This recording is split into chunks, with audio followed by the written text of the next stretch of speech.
Demandez et vous obtiendrez. Mes enfants bien-aimés, je suis Jésus, fils de Dieu et de Marie. Je suis ici pour vous aider et vous encourager une fois encore à faire de votre vie un vrai témoignage de foi. Vous devez témoigner de moi partout, que ce soit chez vous ou au travail, à l'église ou sur les routes du monde. Vous aimez chanter « Je veux te donner mes mains, je veux te donner mon cœur ».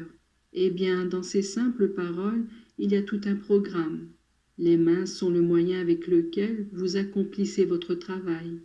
Et c'est par les mains que les œuvres merveilleuses de l'homme reçoivent l'existence. En offrant à Dieu vos mains, vous le rendez garant du fait que la justice guidera vos actions.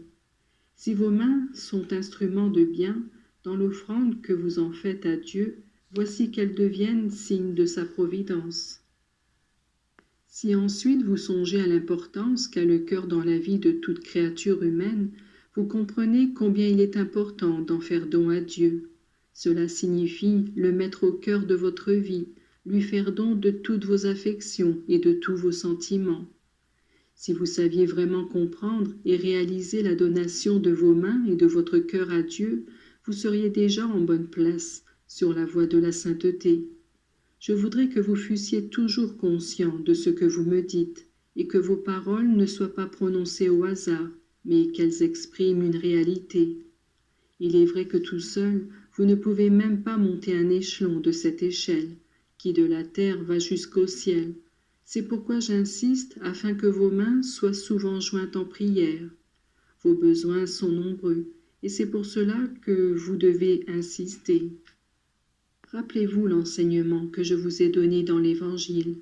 Si l'un de vous, au milieu de la nuit, va frapper à la porte d'un ami pour lui demander de lui prêter 3 pains parce qu'un hôte est arrivé à l'improviste chez lui, et que l'ami lui réponde qu'il est déjà au lit avec ses enfants et ne peut se lever, même s'il ne se lève pas pour lui donner ce dont il a besoin, au nom de l'amitié, il se lèvera, du moins à cause de son insistance.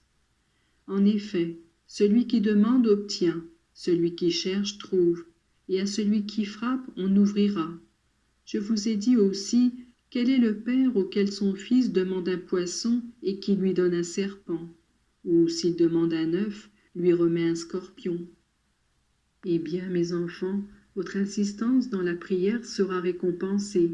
Si ensuite vous demandez des grâces spirituelles, comment pourrais-je ne pas vous exaucer ? Priez donc, et non seulement pour vous ou pour les seuls besoins de votre famille, mais priez aussi pour tout le monde.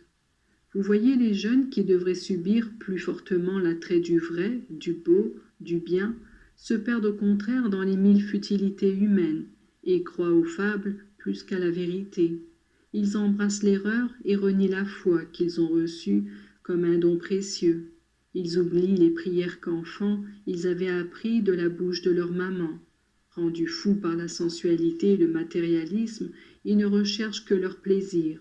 Ils oublient les autres, ils détestent le travail et préfèrent se procurer l'argent par la violence et le vol. Ils sont tous vos frères, enfants de Dieu. Aimez-les, priez pour eux, pour tout le monde. Que personne ne soit exclu de votre imploration de miséricorde. Mais il est une catégorie particulière d'âmes que je veux confier à vos soins spirituels, les moribonds de chaque jour, de chaque heure. Combien refusent le prêtre, refusent les sacrements et veulent persister dans cette révolte qu'ils risquent de conserver pendant toute l'éternité. Si l'on enseignait comment souffrir au lieu de leurrer sans cesse les malades par l'espoir de la guérison, que de saints en plus il y aurait au ciel. Ainsi il y a des âmes qui, si elles étaient soutenues par la prière, se convertiraient et trouveraient du réconfort au moment si grave et si solennel de la mort.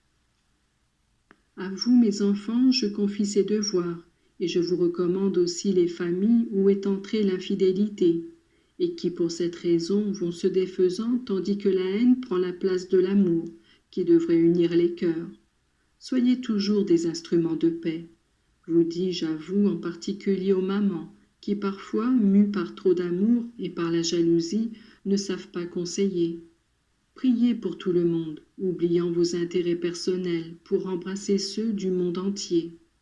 Et maintenant, tandis que je garde précieusement le don de vos mains, soit qu'elles se joignent dans la prière ou qu'elles s'activent pour travailler et faire du bien à votre prochain, ainsi que le don de votre cœur comme témoignage d'amour.